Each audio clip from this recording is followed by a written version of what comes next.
Bonjour à tous, j'espère que vous allez bien, que vous avez passé une très bonne semaine. Aujourd'hui, je voulais faire une vidéo spéciale vraiment sur ma façon de faire, alors ma façon de procéder. Beaucoup d'entre vous pensent que je fais du trading très actif, donc de l'intraday, alors que non, j'ai une façon différente de procéder. Donc, si vous voulez en savoir plus, c'est maintenant. Donc, avant de commencer, n'hésitez pas à vous abonner à ma chaîne YouTube et nous, on se retrouve tout de suite.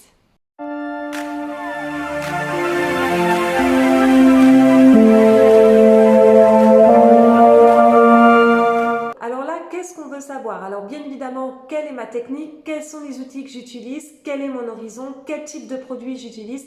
Quel type de compagnie m'intéresse? Donc tout ça, c'est vraiment tout ce qui se passe dans le panier. Donc là, déjà, pour commencer, je vais déjà préciser que je suis beaucoup plus un swing trader, voire parfois un investisseur. Ça dépend de l'horizon que j'utilise, mais principalement un swing trader. L'intraday, je vais en faire, mais alors très rarement. Le plus je reste en dehors des écrans, le mieux c'est pour moi. Donc justement, je voulais vous montrer en fait ma façon de faire dans le swing trading. Donc déjà, première chose que je vais utiliser, bien évidemment, c'est l'analyse technique. Donc ça va être un outil que je vais utiliser pour mes entrées.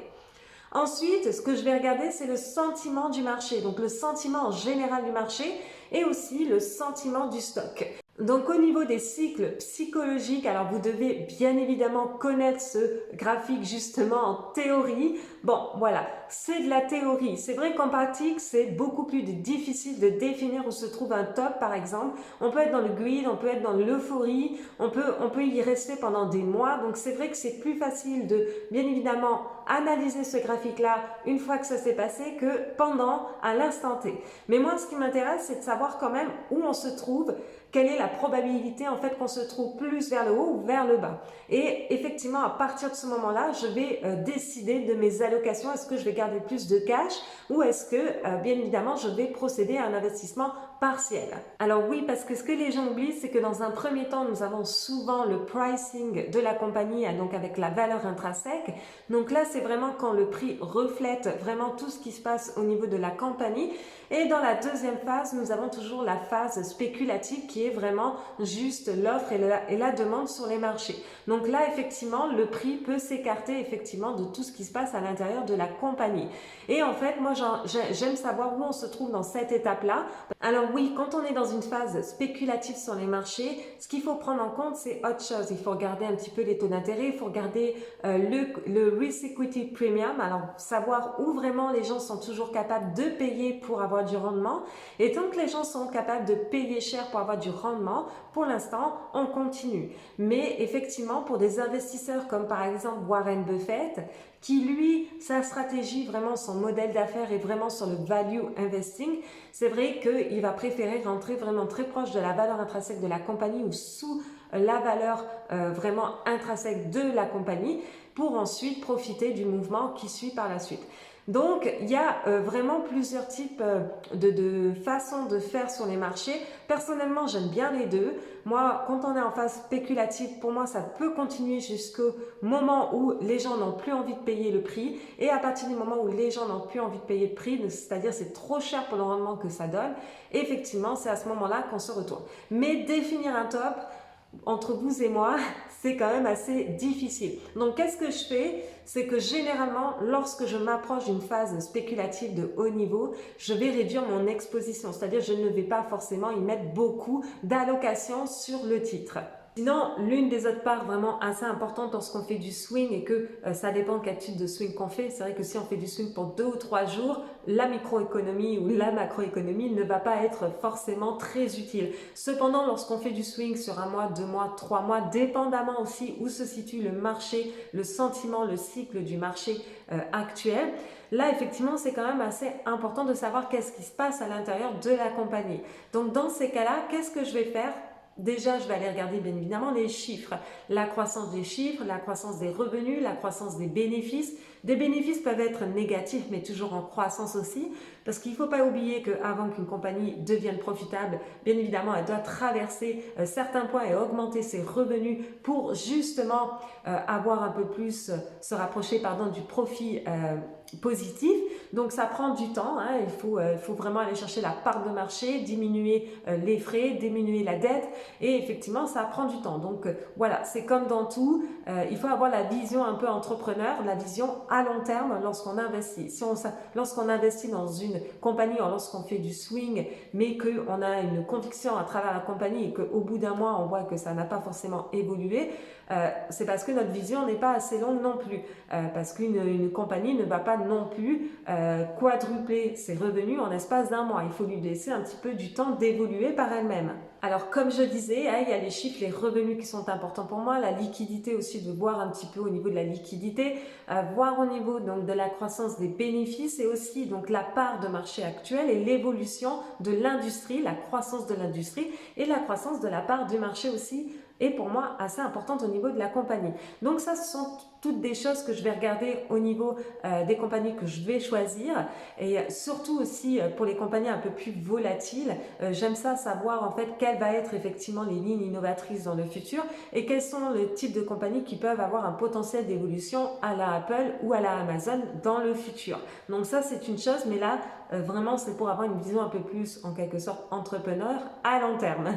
Donc au niveau bien évidemment des chiffres, vous avez plusieurs sites que vous pouvez aller voir. Vous pouvez aller voir la croissance des earnings, donc des bénéfices au niveau du Nasdaq, par exemple sur le site du Nasdaq. Vous pouvez voir aussi la croissance des chiffres d'affaires au niveau du Nasdaq.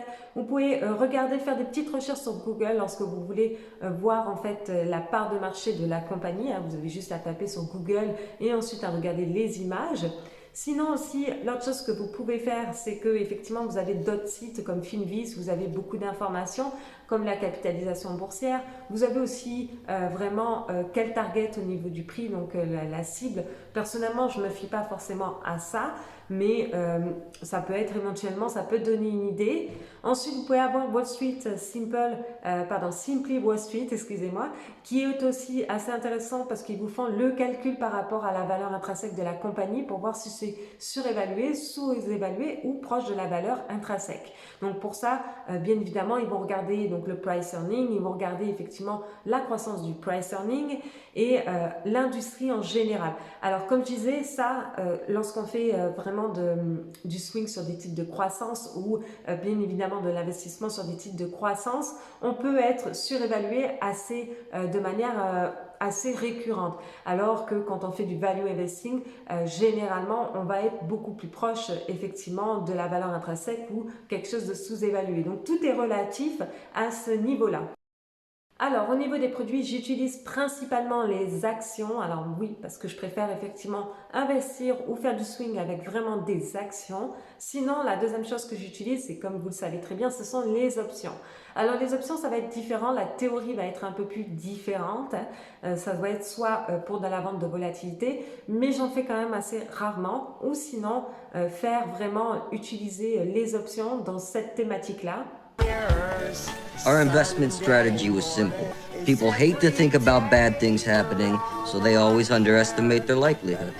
Their strategy was simple and brilliant. What he said. Jamie and Charlie found markets will sell options very cheaply on things they think will never happen.